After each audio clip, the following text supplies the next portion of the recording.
Heather's life was ordinary, except for her deep passion for travel. Outside of work, she enjoyed hiking and camping, exploring the world with enthusiasm and love. Whether encountering small, gentle creatures or large, awe-inspiring wild animals, she took pleasure in tracking the sounds of nature. She knew when to approach for observation and when to retreat wisely, always aware of potential dangers. However, during one mountain hike, she was struck by an unusual sound piercing through the forest, a desperate cry, as if from a lost or frightened animal.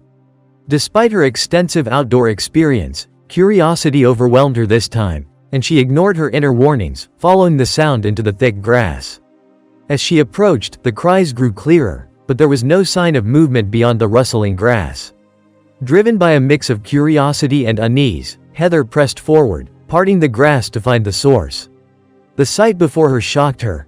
The cries came from an emaciated kitten, frail and filthy, with no sign of its parents. Left alone, the kitten's fate would undoubtedly be tragic, a harsh reality of nature's unforgiving laws. Yet, faced with this inevitability, Heather felt an undeniable emotion. She secretly resolved, if the kitten is still here tomorrow, I'll save it and do everything to help it recover.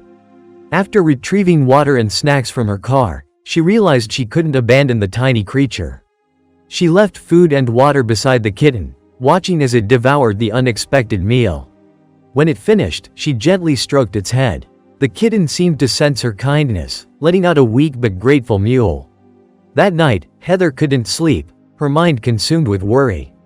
At dawn, she rushed back to the mountains and found the kitten waiting as if it had expected her return.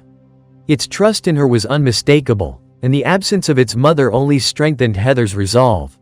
She carefully carried the kitten to her car and brought it home, giving it space to roam freely in her backyard. Over the following days, a deep bond formed between them. Thanks to her care, the kitten not only survived but grew stronger. Then came the shocking realization. The kitten was actually a lion cub. Now the size of a small dog, its features unmistakably leonine, Heather's doubts turned to certainty. A vet confirmed it, a male lion cub, and advised returning it to the wild. Though torn by grief, Heather knew the truth. Lions belong in the wild, not with humans. The plan moved quickly. Within weeks, Corin the cub was ready for relocation to Africa, where vast savannas offered freedom and a chance to rejoin a pride. 5 years later, Heather, now terminally ill, had one wish: to see Corin again. Her journey to Africa was arduous, but worth it. In a sunlit clearing, she spotted a pride, including a majestic male lion. Ignoring warnings, she stepped out.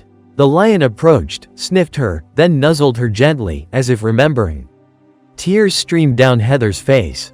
Though he couldn't heal her, this reunion made her world feel whole again.